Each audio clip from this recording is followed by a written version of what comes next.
Saludos a todos, estamos con alguien que yo conozco desde hace mucho tiempo y que además alguien que conoce de música hasta donde no está dicho, porque en estos tiempos en donde cualquiera con un teclado y una, digamos como una caja de estas de percusión puede hacer música, o al menos eso cree, pues digamos es una maravilla poder tener a un músico de verdad, alguien que entiende de qué estamos hablando, alguien que sabe de afinación, alguien que sabe de notas, de ritmo, y de todas estas maravillosas expresiones y conceptos que tiene la música.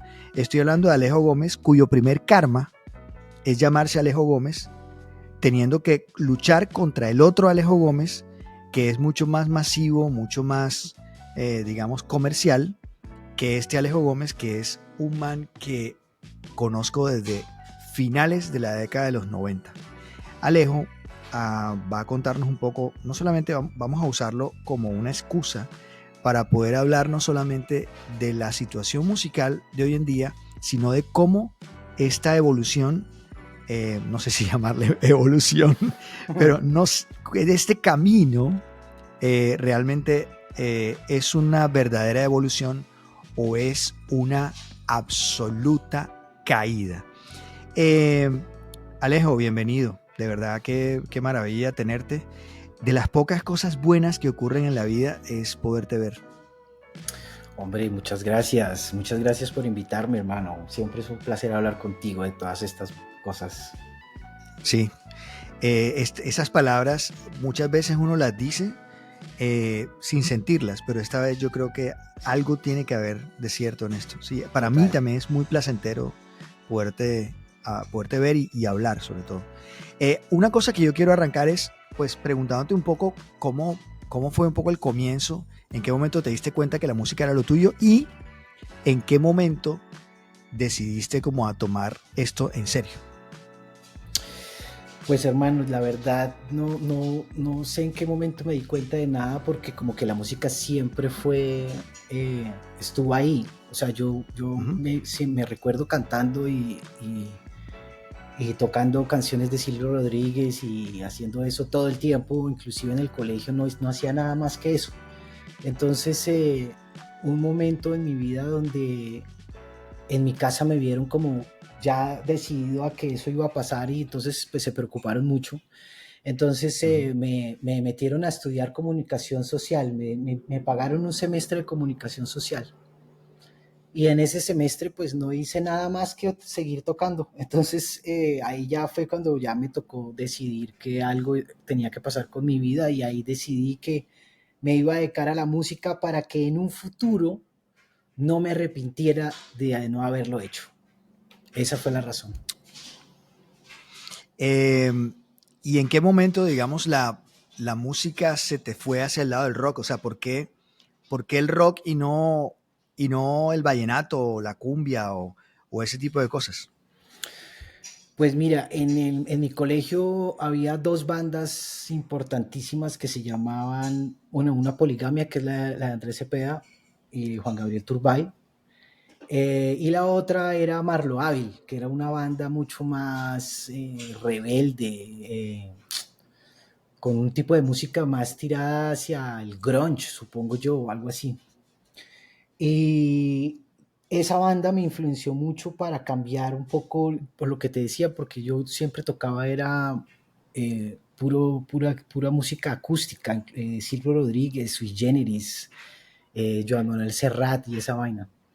En mi casa se oía mucha música de todo tipo. Mi papá era muy Ujú. melómano y se oía mucha música de todo tipo, pero digamos que Charly García es el que abre la puerta ahí para que irme hacia ese lugar, más esta banda que te digo que pude ser, eran mis mejores amigos y entonces iba a todos los ensayos y toda esa vaina, entonces ahí me metí al rock. Ok, pero digamos que el tema del rock, pues de todo lo que tú has hablado, realmente Charlie, aunque Charlie tú sabes que tuvo un pedazo medio rockero, pero también tuvo un pedazo muy sui generis, también tuvo un pedazo muy experimental. ¿Te acuerdas de la máquina de hacer pájaros, por ejemplo? Claro. Eh, y tuvo una parte un poco más de banda con Serú Girán y ese tipo de vainas. El tema del rock fue claramente, yo creo que la figura de Charly fue como lo que más te influyó, ¿no? O Sí, sea, como que total, Charly García ha sido una gran figura súper clara. total. Y decidiste armar la primera banda que tú armaste, ¿cómo se llamó? La primera banda se llamó La República. ¿Qué tocaba esa banda? ¿Tienes música de eso? Debo tener en algún lugar de algún disco duro. Éramos un trío, éramos Bernardo García, que ahora es actor, eh, otro baterista que creo que alguna vez tocamos juntos con él, Fernando Norá, en un cumpleaños tuyo, Claro. y yo. Y era porque precisamente en el colegio había muchas bandas, una de esas ya famosa, y había que representar al colegio en un momento. Y entonces estas bandas ya eran muy famosas y entonces ya no querían representar al colegio. Y entonces yo armé una banda como en 2 días con ellos dos, que eran los que yo sabía que tocaban, y yo tocaba guitarra y compuse ahí un par de canciones y tocamos en un festival y nos fue fatal, pero ahí fue que tuve mi primera banda. Ok. Oye, pero sería chévere que pudieras echar un vistazo de esos pequeños discos duros a ver qué puedes encontrar ahí, men. ¿No? Claro, teníamos una O canción que se llamaba sea, Hijo Natural, fue nuestro hit. qué maravilla. Era una premonición a Nicolás Petro. No lo sabías, ¿no? Exacto, Sí, era exactamente. increíble. O En sea, este momento sería la locura, ¿no? Sería sería la banda sonora en este momento del centro del pacto histórico. Eh, exacto. Ahora, habría que hacerle un lado B que se llama Yo no lo crié. O sea, ese sería como es como, Claro, podemos hacer incluso como una ópera, ¿no? Una claro, ópera. claro, porque ya La intervendría primera, otro género en el ya no lo crié, ya sería como otra una cosa más dramática, ¿no? ¿qué se te ocurriría? Como, ¿qué podría ser? Como una vaina muy a lo tricky, como una vaina muy PJ Harvey, o sea, Sí, como sí, sí. un Portishead, una vaina más oscura, ¿no? Exacto, Como un dark exacto, ambient, ¿no? exacto, exacto, exacto. Sí, el lado A sería hijo natural, el lado B sería yo no lo crié. Hay un Ah, pedazo, tipo, yo no lo crié, sí, una vaina un poco más Pink Floyd, yo creería, como esa época de claro. Middle, como ese tipo de cosas. Bueno, muy bien. Entonces, digamos, sería, pues queda pendiente, ojalá me puedas mandar algo de la República, Ujú. porque, pero además fíjate que ese formato de trío, ¿cómo es tocar en trío? O sea, ¿cuál es la diferencia, por ejemplo, entre una banda como Serú Girán, que tiene teclados, bajo, batería y guitarra, y un trío? El trío que tenía, supongo que guitarra, bajo, batería, pero o había algo más. No, guitarra bajo batería y en ese caso hay que ser más contundente, más preciso ahí en lo que uno está haciendo porque pues todo el peso es armónico y todo está cayendo sobre la guitarra y Hijo de madre. sí, es como que no se puede adornar nada, es que hay que hacer un totazo, un golpe de una. Hermano, pero una pregunta. Digamos que tríos hay muchos, ¿no? O sea, obviamente grandes tríos que ha habido. Desde el punto de vista latino, pues yo pienso claramente en Spinetta y los Socios del Desierto, que eso era un power trío brutal, o sea, Ujú. eso era salvaje. Lástima que duró tan poco en formato de trío, porque acuérdate que realmente el verdadero trío fue ese álbum negro doble, el primero, porque de ahí Exacto. para adelante, y no sé qué piensas, pero ¿no crees muchas veces que ese formato de trío es una pequeña mentira? O sea, que eso está como engallado, que en el fondo, como Soda Stereo, que se vendían como trío, pero realmente nunca fueron trío. O sea, Exacto. eran los tres de la carátula y los tres del concierto, pero detrás de la tarima, ahí escondidito en el backstage, estaban unos saxofones, unos teclados, o sea, como que en el fondo no pasa mucho de trío. ¿Crees que realmente hay grandes tríos de verdad? O sea, tipo Rush, por ejemplo. Los Pues gringos tienen otro tema, ¿no? claro, y además que como que, por ejemplo, Police, ¿no? Eh, Oh, se me y olvidaba. el mismo Los Socios del Desierto se tiende a hacer una cosa medio ponqueta, porque no puede ser muy, o sea, la estética cambia, la estética es como una cosa, por eso te digo que es como un coñazo a la cara y no algo donde se adorna nada, ¿sí? Por eso Soda Stereo sí adorna y entonces Soda Stereo suena a otra cosa, ya eso es otra vaina, pero si uno Soda ve los Stereo no era un tríos, trío, hermano. Soda Stereo no no, era un trío, Alejo. Eso está clarísimo. Soda Stereo nunca fue un trío. claro, O sea, creo yo que, o sea, seguramente ahora nos cae la catarata de odio, pues, pero yo creo que Soda Stereo nunca fue un trío, realmente.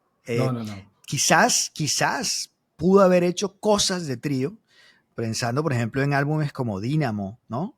Ujú. Pero en el fondo nunca fue un trío. Bueno, pero esa banda, digamos, se disolvió. ¿Y qué vino luego? O sea, a nivel tuyo musical, ¿seguiste solo un rato o hacia dónde Sí, caminaste? sí, seguí solo un rato, no, realmente un buen rato, porque realmente después de haber hecho eso, yo sigo componiendo canciones en mi guitarra acústica, hago un dúo con mi hermano, Ricardo, en Ujú, el que cantamos todas estas canciones de la nueva trova cubana y todas estas vainas que nos gustaban ahí en la casa. Pero ujú. entonces en esa época es que yo conozco a Iván y Lucía, que era como una cosa, como por esa, era como una cosa pop, pero no tan dulce, pues, no tan, era otra cosa. Y entonces, en esa época había unos bares en Bogotá donde tocaban los cantautores y donde iba la gente, sí, los cantautores realmente. Entonces ahí fue que conocí, por ejemplo, a Teto Campo. Y entonces ahí duré un resto de tiempo tocando mis canciones en esos bares que había público para eso. Entonces hubo un momento donde ya la gente cantaba mis canciones así, yo solo con la guitarra. Y después grabo mi primer disco en formato rock, digamos, pop, que también era batería, bajo, guitarra y eso, ¿no? Entonces vuelvo ahí un poco a eso, como a tratar de entrar a este tipo de música que es eléctrica, digamos, ¿no? ¿Y esa lo armaste solo? O sea, ¿fue un proyecto solista? Proyecto solista, pero digamos que sí, solista con una banda ahí, con unos músicos que grabaron ahí.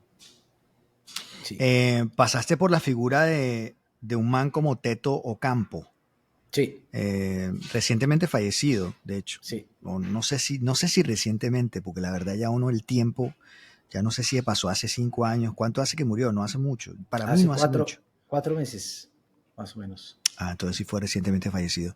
Eh, ¿Qué tenía Teto Campo, que también trabajó con Vives? Es por donde la gente más lo conoce, ¿no? Trabajó con el Sí, combo de Vives no sé si estuvo también en la banda en Side Step, pero no. sí. Estuvo ahí con Benavides y no, eso fue unos proyectos muy interesantes en la década de los 90. El Pero ¿qué bloque. tenía Teto Campo? El bloque de búsqueda, sí. Qué tenía Teto Campo que lo hacía tan especial? Pues hermano, Teto Campo para mí es el mejor músico que yo conocí en Colombia por su autenticidad, porque realmente tenía un sonido propio en todos los estilos que tocara. Él podía tocar el vallenato o podía tocar una canción de Rubén Blades o una de Paul Simon o de lo que fuera y le sonaba a Teto Campo y esa versatilidad y sobre todo una manera de pensar. Era un tipo muy rebelde constantemente. O sea, eso lo hizo salirse de Carlos Vives muy pronto, ¿no? O sea, digamos que Sí, él hizo duró La Tierra del hasta la Olvido, tierra del hizo. olvido. Mm. Exacto. Que ahí digamos que es como el éxito absoluto de todo eso, hasta ese momento, ¿no? Como que ahí fue el primer artista que empezó como a girar de verdad y todo eso, y él deja esa vaina. Entonces tenía eso, estaba, además de que era un gran guitarrista de primera calidad, o sea, yo conocí músicos muy poderosos de europeos que hablaban en esa época, hace 20 años, que el único músico que podía tocar con cualquier músico en el mundo era Teto Campo. Y ni siquiera era, tampoco era porque supiera más, sino por esa autenticidad, porque abordaba la música desde un lugar único. Y pues eso para mí, en mi opinión, fue lo que terminó dándole el éxito a Carlos Vives. Y, Y bueno, pues el mismo Sidestepper también tiene mucho de eso, ¿no? Todo lo que terminó llamándose tropipop y toda esa vaina viene de Ajá. ahí, ¿no? Mm. ¿Tú crees que, bueno, yo no sé si estás de acuerdo, pero yo pienso que Carlos Vives tuvo dos grandes pilares, di- digamos, independientemente del talento de Vives, que Ujú, eso es sí, sí, incuestionable, total, digamos. total. O sea, no es que estamos hablando que es que él llegó a donde ha llegado porque es que lo ayudan o porque, que esa es No, de la acuerdo. clásica, no, no, es que él tiene el arroz, no, realmente estamos hablando de un tipo absolutamente talentoso, absolutamente visionario, y creo yo que es el padre, por así decirlo, es nuestro padre de nuestro rock, digamos. O sea, a Ujú. pesar de que esté montado ahora en otra cantidad de cosas, pues yo creo que, bueno, lo que podemos hablar de Vives en este momento es otra cosa completamente diferente, pero lo que fue Vives en ese comienzo, creo yo que fue el gran impulsador, como el gran detonante de lo que hoy en día es la música pop, rock y urbana incluso. Sin él no hubiera pasado lo que está pasando, como en Argentina, sin Charlie no hubiera pasado lo que está pasando. Ahora, la pregunta es, ¿quiénes influenciaron realmente quiénes fueron esas gran vigas que soportaron también su talento? Yo creería que hay dos personajes que son, creo que lo compartes, no sé, Iván Benavides y Teto Campo. Yo creo que ahí estuvo el secreto, digamos, de donde este señor pudo lanzarse a lo que hoy terminó siendo este gran mito. No sé si estás de acuerdo. Estoy de acuerdo, estoy de acuerdo.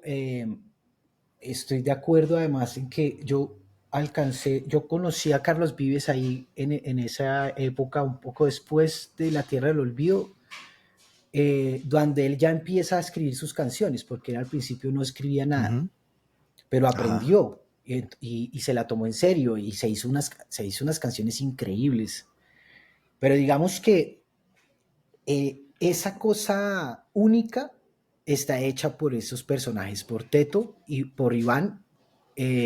Richard Blair podría decir también, eh, porque pues traía toda esta cosa inglesa para mejorar el sonido, que era una cosa que en esa época no era que los discos sonaran como ahora, que en esa época sonaba todo bastante regular.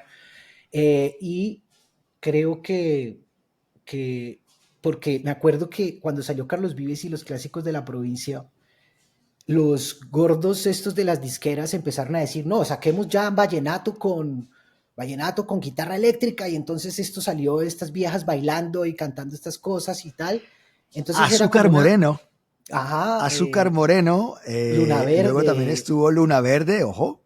Estuvo exacto, también, y bueno, y toda esta cantidad de experimentos bien raros, ¿no? exacto. Entonces tú oías eso y se notaba que esa era la indicación. Vamos a hacer vallenato con guitarra eléctrica. Y oyes, tú oyes la diferencia ahí, o sea, el concepto que tienen ciertas personas para decir, metámosle guitarra eléctrica a un vallenato, a lo que hizo Carlos Vives con Teto y con Iván, pues es un universo totalmente, que menos mal el legado es el de Vives, ¿no? Y no el de lo otro. Sí. Bueno, digamos que para no desviarnos un poco, digamos, te fuiste hacia el lado de tu proyecto solista. ¿Qué te deja o qué encontraste o sea, cuál es la diferencia, digamos, entre un proyecto solista y un proyecto de trío? O sea, qué sentías en ese momento? No, lo que pasa es que ese proyecto de trío fue una cosa de colegio que abandonamos como al año, abandonamos eso ahí porque Ajá, sí. además yo ni siquiera tenía guitarra eléctrica, o sea, me prestaron una, me recuerdo que era marca Terminator, eh, y yo realmente eso lo hice por una necesidad ahí, pero después yo sigo haciendo lo que era ahí con mis canciones, porque eso me permitía también ser independiente, porque todo este asunto de juntarse con músicos es tenaz, hermano. O sea, esta vaina de ponerse, o sea, de estar pidiendo permiso para que el otro vaya y no sé qué, eso se necesita. Por eso las buenas bandas necesitan de eso y hay que tenerles tanto respeto porque hay que pasar por una cantidad de cosas ahí psicológicas y de la vida que son muy importantes. Entonces yo Ujú. me dediqué a componer mis canciones y Después sí, ya entro a tener una banda que fue Ardila Launch, que esa sí era mi banda, esa sí ya era una banda, ¿sí? Pero antes fue todo el tiempo como yo con mis canciones y contrataba músicos para que tocaran conmigo, pero no había una banda ahí, ¿no? Sino los músicos que aparecían ahí para que me acompañaran. La gran banda de la vida. Yo siempre he creído eso. O sea, yo siento, y nunca te lo voy a perdonar, nunca, nunca. O sea, es un rencor que me llevo en mi corazón de los tantos que tengo. Pero es uno de esos grandes rencores que yo me llevo en mi corazón de por qué putas esa banda se tuvo que terminar. Para mí, Ardila Launch, pues que afortunadamente sí quedaron bastantes canciones de eso, eh, para mí para mí es sin duda la mejor banda que ha tenido el rock en Colombia. La mejor de lejos, o sea, de lejos a cualquier otra. Me parece que era de una vitalidad impresionante. Y si así sonaba el primer álbum Uh-huh. y esta banda hubiera seguido hasta el día de hoy, no me quiero imaginar la locura que hubiera hecho en este momento esa banda. Ahora, esa sensación de poner una banda, porque además era una banda que tenía mezcla de todo, señores. Una banda que tenía mezcla de jazz, mezcla de funk, mezcla de rock. También había pop, aunque no lo quisieran creer. Uh-huh. Había de todo en esa banda. Y la sensación es cómo llegan a ese sonido. O sea, cuánto tiempo demoraron para llegar a ese sonido tan exquisito que tenía Ardila Launch. Bueno, esto tiene que ver con la aparición de Juan Carlos Padilla, que yo, por ejemplo, cuando grabé mi primer disco, hasta, o sea, duré mucho tiempo sin saber por qué el bajo de Pedro Aznar sonaba como sonaba, Claro. porque no sabía que era un bajo fretless, ¿no? Que no tiene trastes, entonces esto tiene un sonido ahí especial. Y resulta que yo había conocido a Juan Carlos Padilla en la época del colegio, que él tenía una banda que se llamaba Bangladesh, y ya era un genio, y él tocaba bajo fretless. O sea, es que, bueno, entonces él tocaba bajo fretless, entonces sabía todo el repertorio de Serú Girán, sabía todo Spinetta. Él ya en la época, en su época del colegio que tenía esa banda de Bangladesh, esa banda ya era de rock progresivo. Y esto era cuando él tenía 15 años. O sea, entonces siempre fue un personaje también que admiré mucho, así como a Teto. Y entonces nos reunimos un día y dijimos, hagamos una banda. Entonces él trajo a Juan Andrés Otálora, que era o sea, ese como guitarrista. Era como una máquina de tocar guitarra, o sea, con una frialdad que parecía un computador, pero con el sonido humano, pues era perfecto. Él trajo a Juan Andrés Otálora y yo traje a Coque Arango, que es un baterista que tocaba con Zona Postal. O sea, este man tocó Arango debe tener 60 años, 60 y pico años ahorita, con un sonido a los John Bonham. O sea, de esos tipos que realmente son increíbles. Entonces, en principio, esas 4 personas fue una banda tenaz, o sea, brutal, porque ya eran profesionales, ¿sí? Ya habíamos pasado todo un poco la época de la improvisación y la de no saber muy bien qué estábamos haciendo, con ya entrar a saber qué estábamos haciendo, sobre todo por los conocimientos musicales de Juan Carlos, que cogía mis canciones y las arreglaba de una manera así como sonaba, o sea, que era con todas las posibilidades técnicas que ofrece la música en su teoría, ¿no? En su matemática. ¿Cuántos, cuántas canciones, no álbumes, pero cuántas canciones tienes tú en mente de las que salieron y de las que no, que compusieron? ¿Cómo era el proceso de composición de la banda? Eh, en principio era yo llegaba con las canciones y Juan Carlos las miraba y las ponía como de una manera que pudiera sonar esto como así como progresivo. Después empezamos a componer los dos y no, realmente o eran canciones mías o era de los dos o algunas de Juan. Eh, y había mucha, lo que te digo, ya esto ya en la cabeza de Juan venía ya una cantidad de cosas de lo que te digo de la matemática musical y ya después los demás les correspondía poner lo suyo ahí. Yo creo que nosotros hicimos por ahí, o sea, hay un disco entero que grabamos en un concierto y que está por mezclar, o sea, hay como unas No 10 joda. canciones, sí, está por mezclar, lo que pasa es que tiene unas deficiencias del audio, pero pues algo se podrá hacer ahí, eso No puede joda, hacerse. pero ahora con tanta inteligencia artificial y tanta máquina y tanta vaina, Claro, coño, con si los miserables Beatles todavía, marica, agarraron un cassette por allá de los 60, sí, sí, o sí, sea, sí, con John Lennon cantando no sé qué bobada sí, sí, sí, sí. y la están lanzando. Ahora, está claro que supongo que Ardila Launch no tiene el billete que tienen los Beatles, pero coño, algo se tiene que hacer, ¿no? No, claro, eso ha sido absolutamente negligencia mía no hacerlo, o sea, es como que no está ahí listo, alguien lo puede, alguien que sepa hacer eso lo hace en una tarde, o sea, eso no, pero Sí. eso son como unas, ¿qué? Unas 12, 10 ¿10, dijiste? canciones, 10 Wow. canciones que no se conocen. Uf, Sí, sí, qué sí, placer, man, qué placer. Mira, digamos, rompo ya la alcancía y te compro el primer álbum. O sea, digamos, eso está claro que sí. clarísimo. Para mí será una exquisitez. Voy a poner, pues digamos, dentro de mi mundo de oraciones, voy a poner un deseo más. Voy a lanzar una moneda más a esa fuente para que salga pronto ese material que de la banda más importante que ha tenido el rock y la más incomprendida, porque yo creo que como todo, pues lo mejor nunca es entendido, sino después de mucho tiempo. Yo estoy seguro que ni tú ni yo lo vamos a ver ese momento, porque vamos a estar muertos, Ujú.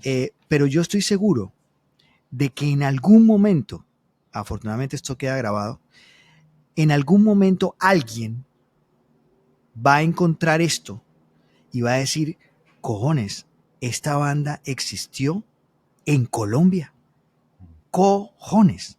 O sea, pero bueno, nada, pues estamos caminando por donde vamos y pues ahí es donde estamos parados. Eh, Luego vino el tema de la televisión, ¿no? Ahí creo que coincidimos nuestros encuentros yo estaba en esa época terminando Perro Amor e iba a empezar, diría yo, el proyecto mío más psicodélico y experimental de mi vida, que era Se armó la gorda, ¿no? Y ahí nos conocimos. Yo estaba como, pues en ese momento yo no lo sabía, pero yo estaba en ese momento en una cantidad de búsquedas y de juegos y de vainas con la irresponsabilidad que da la juventud, que eso es maravilloso. Y además con la licencia de poder hacer lo que me diera la gana, porque venía pues de una de las, o de la telenovela más importante que se había hecho en mucho tiempo, entonces tenía la carta blanca para hacer lo que De- quisiera y se me ocurrió hacer eso. Y ahí nos encontramos, ¿no? Y se abrió para ti como ese camino de la música para televisión. Creo que me acompañaste en esa y luego en Amor a Mil, ¿cierto? sí, sí, sí, sí. Un músico que venía de una carrera solista, que venía de hacer banda, se encuentra con el reto de hacer música para televisión. ¿Cuál es la diferencia entre la música, digamos, normal y y música exactamente para la televisión? Bueno, bueno, ahí pasa una cosa y es que cuando yo grabo mi primer disco, yo me quedo trabajando en el estudio de grabación donde grabé mi primer disco. Y Uh ahí -huh. descubro yo el estudio, la grabación en estudio, que fue lo que más me cogió de la música en últimas, ¿no? O sea, es grabar. Uh -huh. Eh, entonces, toda esa, poder manipular los sonidos y poder grabar los arreglos que uno quiere grabar sin necesidad de estar llamando al músico y todo eso, pues le abre a uno una cantidad de puertas eh, para hacer otro tipo de música, ¿no? Entonces, una de las cosas que descubrí yo en esa época era que tenía una sensibilidad para la música, para la imagen, ¿sí? Que eso digamos que ya me ha venido acompañando ya hasta hoy, ¿no? Como que cada vez se ha ido más hacia allá, digamos. Pero digamos que la música que yo hacía o la música que se canta o la de un cantante o un artista, pues tiene una estructura específica que tiene que defenderse por sí sola para dar todas las sensaciones que se necesitan. La música que uno hace para la imagen, casi que no, debe guardar un equilibrio con la imagen, o sea, no debe protagonizar, pasar a protagonizar la sensación, sino tiene que estar llevando de la mano lo que está pasando con la imagen, ¿no? Entonces, eso es bien interesante porque pues intervienen muchas cosas, ¿no? De lo que se está diciendo, la imagen que está apareciendo, los instrumentos que podrían servir para acompañar esas imágenes. Es una belleza eso. Entonces creo que la diferencia es como eso, como ponerse al servicio de lo que está pasando en la imagen, ¿no? ¿Y crees que eso digamos, te llevó a cierta comodidad o definitivamente fue como un, como un chulito ahí de que ya pasé por ahí y, y cierro esa puerta? O sea, ¿crees que Pues valdría la digamos pena que, seguir pegado a eso? no, a mí siempre me ha gustado eso, siempre me ha Ok. encantado, me gusta mucho. Y lo que te digo, las últimas músicas que he hecho tienen más que ver con eso. Parece que si fuera música como para una película o para algo audiovisual. Y digamos que en este medio de la música, como se vive, pues esa es una de las pocas, o era, porque ya no sé si todavía es, una de las pocas maneras de ganar dinero y tener posibilidad de recibir algunas regalías o alguna cosa de esas. O sea, es como, entonces pues sí, me funcionó mucho también poder tener a veces ese tipo de trabajos que me permitieran también hacer otras cosas que no me dieran el dinero, ¿no? O sea, es como ese equilibrio que uno logra ahí, que además de gustarme mucho, pues era el trabajo mejor pago que yo pude encontrar en el medio o sea, creo que en mi vida fue así, pues. Eh, hicimos algo luego, mucho tiempo después, en lo del Charrito Negro. Sí, sí, sí, sí. Maravilloso. Volvimos como a hacer la música incidental de la serie. Pero luego rompiste con todo, men. O sea, después como que entraste en un momento, no sé si lo quieres hablar, pero no sé si hay algo, hubo como un tema también existencial que te llevó como a romper con todo. ¿Quieres ahondar ahí o quieres que sigamos y nos hagamos los huevones y No, no, no. hablamos del campeonato del Junior o de, no sé? Eh, no, definitivamente pues hubo un asunto existencial porque como que en medio de todo nada cuajaba del todo, ¿ves? O sea, como que Ujú. tuve mis entradas a los lugares, ¿no? Por ejemplo, cuando yo saqué mi primer disco, le abrí en el Palacio de los Deportes a Alejandro Lerner. Cuando Imagínate. lancé mi segundo disco, que fue con Ardila Noche, le abría a Spinetta en el sitio, ¿no? Entonces, estas cosas Increíble. pareciera como que uno dice, no, pero este man va bien, ¿no? O haber hecho, Ujú. por ejemplo, Amor a Mil con Caracol y Contigo y toda la cosa. En algún Sí. momento hice la música de Chica Vampiro, que fue una serie que después en Europa se volvió una locura. Y en el teatro tenía unos proyectos súper bonitos que eran súper exitosos desde el lugar, como que la gente decía, esto es algo bueno, pero nada de eso cuajaba del todo, como que igual tocaba seguir remando, a hacer la vida pública, a ir a la huevonada, a ir a lagartear y todas esas vainas, y a mí eso me volvió loco porque Bogotá cada vez, era, esto ha venido creciendo, pero digamos que empecé a ver en Bogotá un lugar donde todo era un arribismo constante en que no, la esencia de las cosas se iba perdiendo, sino solo era una cosa de aparentar y una cosa ahí de separación en todo sentido. Entonces eso me empezó a volver loco, no tenía sentido para mí estar viviendo ahí. Y además, el encuentro con Teto Campo, después, yo había conocido a Teto Campo en esa época que te cuento, después me lo volví a encontrar, él ya estaba metido en las músicas indígenas y todo esto, y ahí más o menos como que encontré una razón, un sentido para hacer música. Otra manera de observar es la música que no era la que venía haciendo, que de alguna manera me salvó, pero también me puso en un lugar de nada de esta mierda tiene sentido de tener banda de nada, ni esta ciudad, ni nada va a pasar acá, mi vida aquí ya no va a pasar nada más. Y entonces eso tuvo una coyuntura que fue que me novié con alguien y me quise ir a vivir al Quindío y ella me siguió la cuerda y entonces pues ya me vine como un plan casi que de no saber nada un poco tiempo de la música, sino a dedicarme a tener una casa y a como a saber cómo era esa vuelta de tener, de separarme un poco de la cosa egocéntrica del artista para ponerme a vivir con una persona, ¿no? Que eso pues es todo un asunto que todavía no, todavía no he aprendido. No, es un acto de valentía que ratifica el poderío de tu corazón, marica. O sea, yo creo que ese acto de romper con todo es lo más admirable del mundo. ¿Cuánta gente no está matándose todas las mañanas, corriendo, levantándose casi sin dormir, desesperado, montando ese bus y corriendo desesperado en el Transmilenio para saltar charcos y llegar súper agitado a trabajar en un lugar que odia? Ujú, O sea, eso total. es de lo más inexplicable del mundo. O sea, y el mundo está plagado de eso, de gente que vive desesperada por llegar a tiempo a un trabajo que detesta. Eh, Creo que la pandemia, tú tuviste tu propia pandemia personal. Total. O sea, yo creo que Exacto. mientras todo el mundo se removió en la pandemia y hubo como esa falsa ilusión de que ahora sí voy a encontrar el sentido de mi vida, eso, o por lo menos así fue que le trabajaron el cerebro a muchos.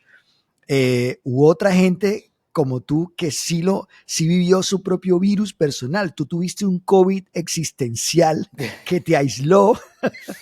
Total. te aisló en un laberinto propio y te pusiste tu propia vacuna en una supuesta enfermería mental que ocurría en el Quindío. Digamos, Total. allá tú fuiste en un hospital que fue tu casa y en ese hospital hubo unas enfermeras que estaban ahí, unos médicos que estaban ahí que tú nunca viste, Ajá. pero que tú los sentías y fueron los que te vacunaron con esa propietaria de con la esparcidora, si así esa palabra existe, con la generadora de ese virus que fue tu pareja, que fue tu pareja Ajá. que te acompañó en ese momento. Eh, pero, puta madre, romper con todo es una vaina muy jodida, brother. O sea, cómo lidiar con ese romper con todo, sobre todo cuando uno se da cuenta de que cuando tú rompes con todo, a la larga estás llevándolo por dentro. ¿Tú te acuerdas de El refugio en el cielo, la de Bertolucci? Mm-mm. Que, marica, era una pareja que se iba al desierto a tratar de recomponer su relación. O sea, la pareja Uf. estaba reventada por completo y deciden irse al desierto no sé, del Sahara o uno de estos desiertos. Sé que no fue el de la Tatacoa, pero se fueron a un desierto y ahí trataron, pensando que ese cambio de vida, que ese romper con todo, los iba a arreglar. Pero el problema es que está adentro, men. O sea, el tema es que tú lo tienes adentro y tú puedes ir hasta el fin del mundo, pero esa vaina va por dentro. ¿Cómo ha pasado esto en tu caso?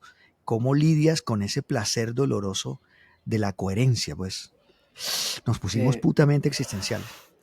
Muy aburrido, de hecho, pero bueno, vamos a entrar ahí. Salgamos rápido de ahí. no, pues digamos que, por ejemplo, para mí la pandemia del 2020 fue lo mejor. O sea, porque, y para mi pareja también, porque nosotros ya estábamos acostumbrados a vivir aislados, ¿no? Pero el hecho de no tener que ser nadie, o sea, eso fue un regalo impresionante.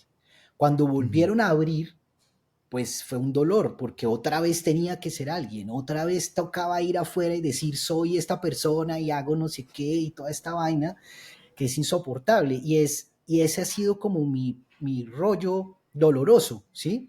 Porque uno, digamos que yo me vine a los 40 años a vivir una vida ya de pensionado, ¿no? Ya me retiré, ¿no? Y resulta que no, o sea, estábamos, ya, no, nada que ver, porque no, primero que todo no podía dejar de hacer música, me hacía falta, me hacía falta un resto de cosas, ¿no? Y, y yo pues me puse en la tarea como de dejar eso a un lado y lo que te digo, dedicarme a que yo tengo mi casa y hacer los proyectos que empecé a hacer acá, empecé a hacer cosas pedagógicas y a ayudar ahí en la vereda con la obra de teatro y eso fue increíble porque también me parece maravilloso hacer eso. Pero la cosa que lo persigue a uno de, bueno, y qué onda con usted y su música y lo que tiene que decir y lo que tiene que estar y el personaje que es usted allá afuera en el mundo, ¿no? ¿Qué coño de personaje es?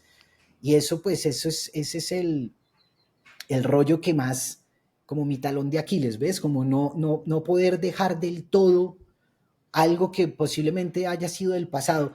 Imagínate que estuve en Buenos Aires el año pasado Ujú.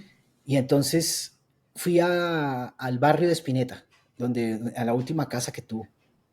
Y Sí, entonces a me fui, Villa Urquiza. exactamente.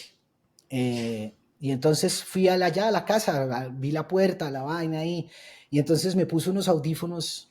Ah, en ese momento justamente estaba saliendo la serie de Fito Páez de Netflix. Entonces, bueno, yo estaba en domingo, seguramente en Guayabado o algo, viendo esa serie.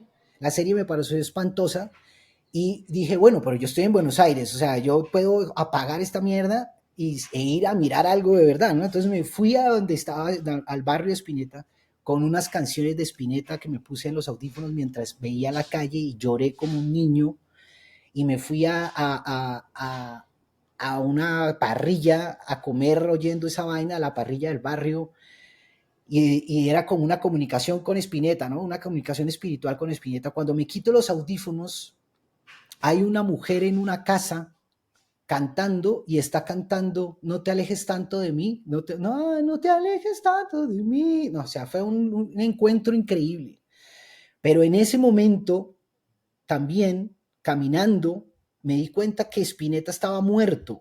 O sea, que amaba eso, pero que había muerto eso y que todo eso que yo había sido y que toda esa vaina había muerto también, ¿no? Eso fue el año pasado, o sea, y que ya eso no tenía nada que ver con mi vida, a pesar de lo rico que es seguir haciendo canciones, pero que eso había muerto y que todo eso, porque claro, esa cosa de la serie de Fito Páez y todo eso, lo manda uno a una nostalgia por allá de algo, indudablemente así la serie sea pésima, pero la música o la cosa lo manda uno allá y están en Buenos Aires, pues Ujú. peor, ¿no? Como diciendo, Claro. ¿qué fue de mí? ¿Qué fue de mí? ¿Por qué yo estoy en Buenos Aires y no estoy cantando en algún lugar? ¿Por qué no estoy acá haciendo algo?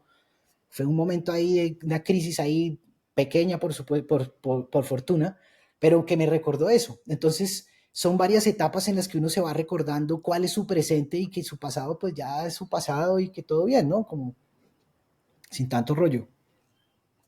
Pero fíjate que Spinetta tiene una frase que es divina. No recuerdo en este momento en dónde está, en qué canción está, que dice, mañana es mejor, Ajá, ¿no? O sea, y por lo menos es, de todas las frases de Spinetta, para mí esa es como el eslogan de mi vida. O sea, yo siento que si hay algo que Spinetta me enseñó, además de tantas otras cosas, sobre todo de repensar siempre el concepto de la luz, porque él usa la metáfora de la luz como vida, como amor, como pasión, como creatividad. La luz es puesta en esa palabra, yo creo que en el 90% de las canciones de Spinetta. Para mí la gran frase es mañana es mejor, porque creo que el mañana es más esperanzador que el ayer. Y creo que en el fondo nos conectamos, digamos, con esto que acabas de decir. Para mí es como que se resume en esa frase, mañana es mejor.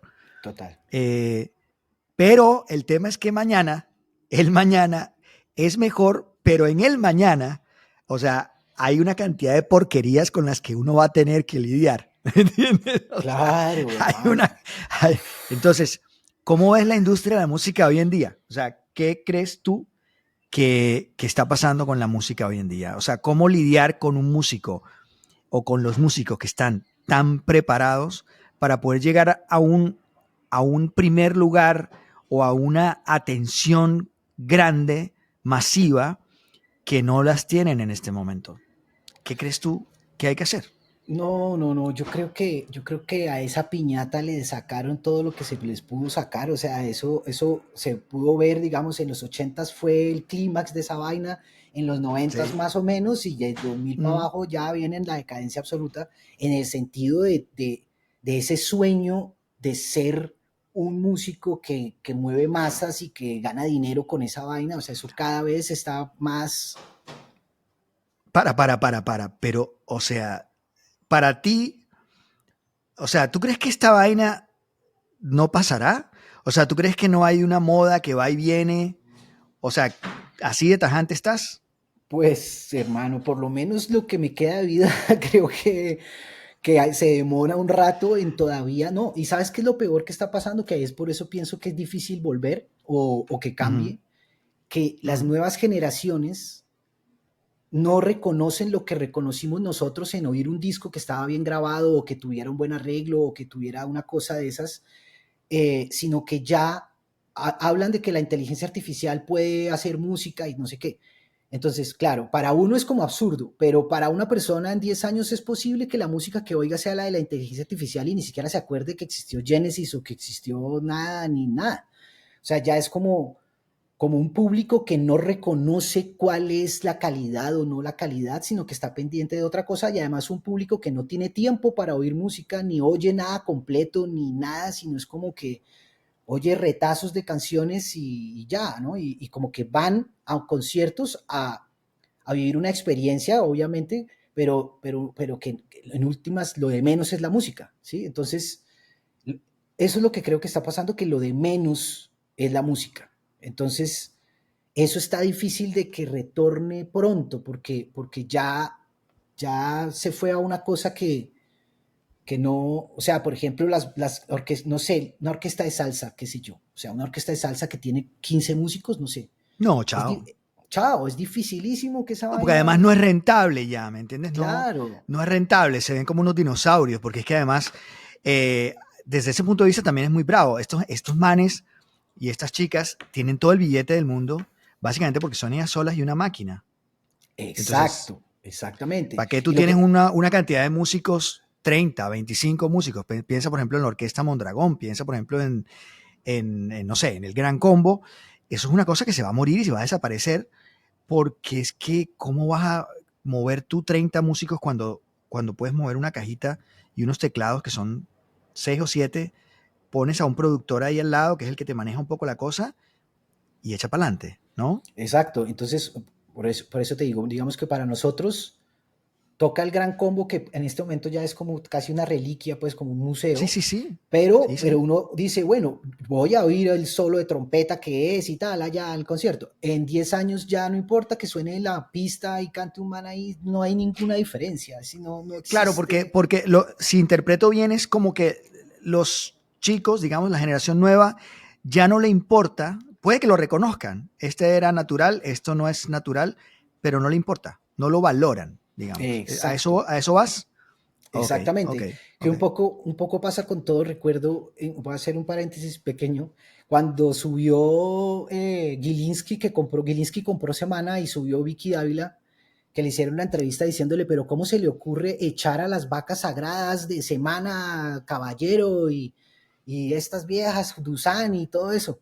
Y el man decía, eso ya no existe, o sea, a la gente ya no le importa eso. Este man se va a morir en 8 días, que efectivamente se murió, Caballero se murió, la Sí, otra se va a sí, sí, morir en sí. 15 y la gente ya no le importa si eso está bien escrito o no, porque lo consideren que sea malo o no, sino porque no reconocen que eso pudo haber sido mejor escrito. Y lo mismo pasa con la música, o sea, es como, eso es lo que me parece más espantoso de todo, que no exista como el lugar de decir el pensamiento crítico, ¿no? Que desde hace rato se ha venido eh, perdiendo totalmente eso, pero va a llegar un punto en que ya no va a existir esa separación de decir, no, escojamos lo que está bien hecho.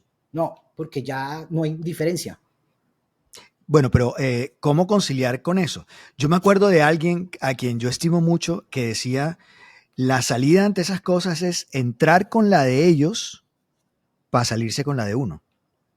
Entonces, ¿cómo entrar con la de ellos para salirse con la tuya? ¿Cuál es la salida? O sea, jugamos a vendernos un rato y nos ponemos bien banales y bien, y digamos, bien, no sé si banales, pero bien por esa onda, o nos ponemos un poco más, o nos mantenemos en esa coherencia a costa de morir en el vacío. No, pues digamos, para una persona como yo ya es morir en el vacío y todo bien. Ese optimismo tuyo, Anika, No, es tan porque es que admirable. no ¿Eh? hay manera de que yo pueda venderme de ninguna manera, o sea, no hay manera de que yo ni siquiera, puedo ya ser obsoleto en unas cosas, o sea, si me entiendes, como que no, no hay manera de que yo diga, me voy a hacer un reggaetón, que hijo de puta, no, porque tampoco lo sabría hacer como se debería hacer, no sé. Pero, Hay por una ejemplo, estética ahí también para eso claro, que ya no se maneja, ¿no? claro, porque es la época de la patanería, ¿ves? Antes era una cosa de filigrana, ¿me entiendes? Ujú. Del sonido de la batería que suene de una manera para que haga un contraste con no sé qué, y toda la música estaba creada desde ese lugar. Ahora es una patanería, es poner un bombo y subirle el volumen a esa vaina y que truene, y son este tipo de palabras lo que ya lleva la bandera de la cosa, ¿ves? Obviamente hay unos genios que hacen eso también, ¿no? Pero Claro.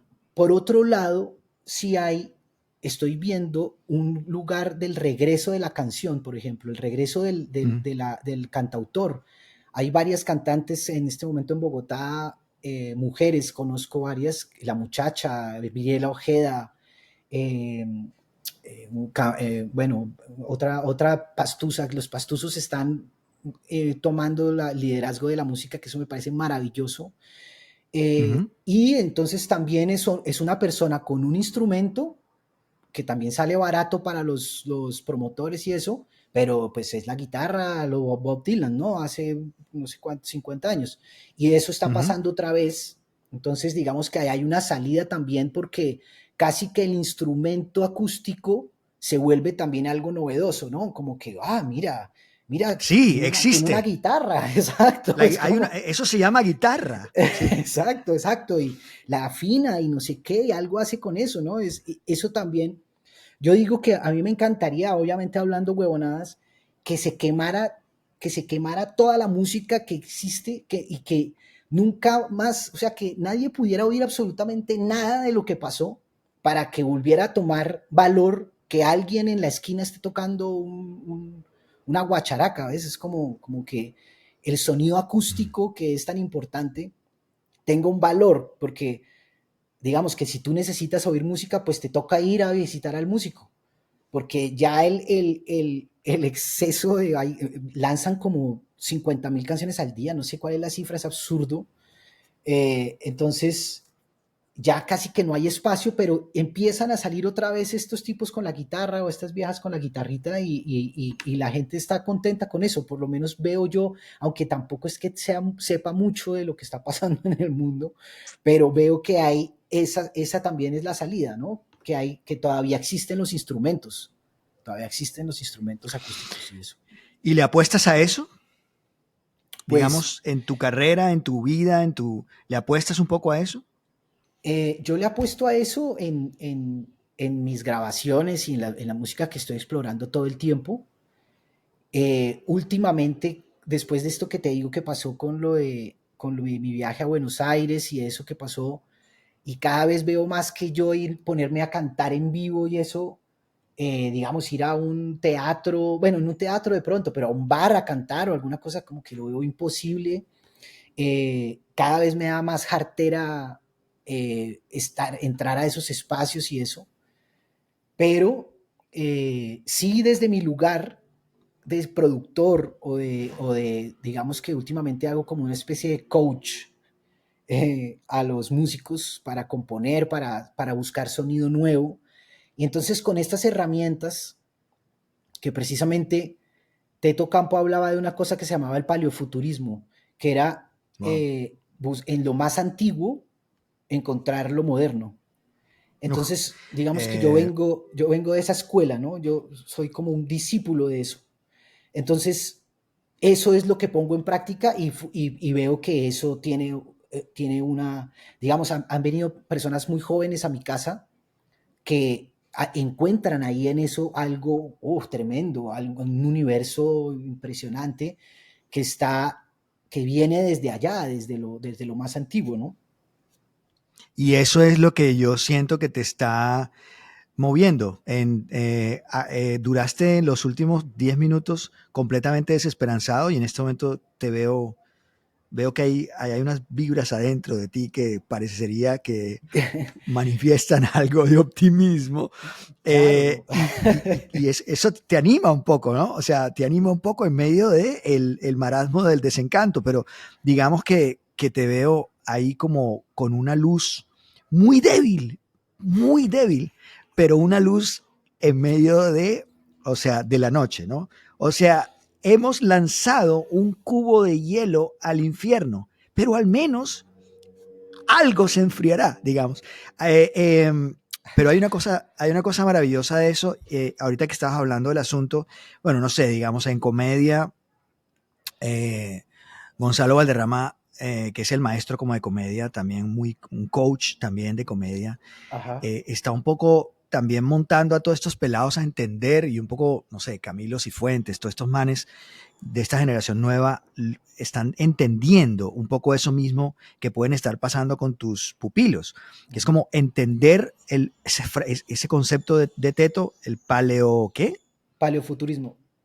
Paleofuturismo, que también pensaba yo que en la medicina y en la psicología está ocurriendo, ¿no? Cómo nos conectamos ahora con las plantas y cómo ahora se le empieza a abrir ese camino, ¿no?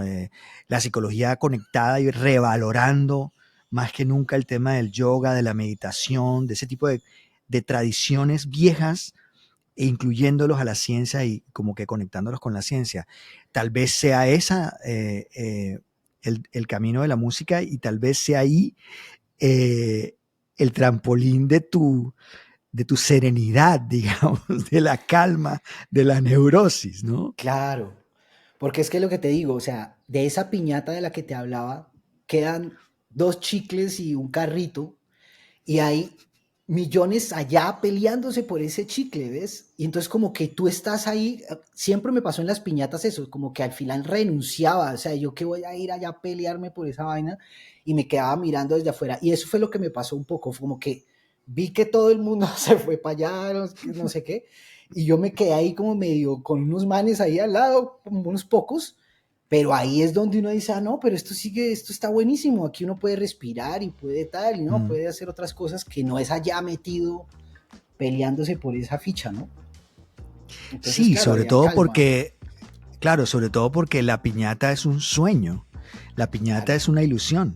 El niño cree que ahí es donde está el centro del mundo, cuando esos malditos chicles y esos dulces se los puede pedir a su papá y los compra en una Exacto, tienda que queda enfrente, ¿sí? exacto, Entonces, exacto. o sea, el mundo no es ahí, el mundo no es ahí. Es como el perro ese que se va a orinar a un poste pensando que ese poste es el centro del mundo y le da 70 vueltas a ese poste creyendo que de ahí depende su existencia. Y no, hay miles de postes en el mundo donde él Ajá. puede orinar tranquilo y el mundo no se cierra en eso. Yo confío en que estas últimas palabras te lleven a reconsiderar la idea de que no te vas a matar hoy. ¿Cierto que hoy no te vas a matar? No, hoy no, no, no, hoy no, Hoy no, hoy no, hoy no. no. Entonces te pido desde el centro de mi corazón que puedas ver el final de este video todos los días en este pedazo. Cuando yo te digo, ¿cierto que hoy no te vas a matar? Y tú vas a decir, hoy no. Haz eso todos los días al levantarte para que por favor sea ese la ilusión. ¿Y sabes por qué? Eh, Querido Alejo, porque creo que el mundo te necesita y porque creo que estamos tan repletos de mierda que corazones tan luminosos como el tuyo, eh, el planeta los necesita, la gente los necesita. Te mando, marica, te mando todo lo que yo te puedo mandar desde acá de Seattle y espero volvernos a encontrar personalmente para disfrutar de tantas cosas así sea el silencio, de tantas cosas bacanas que yo siento cuando nos encontramos. No te vayas nunca de aquí, o al menos no hasta que yo me vaya.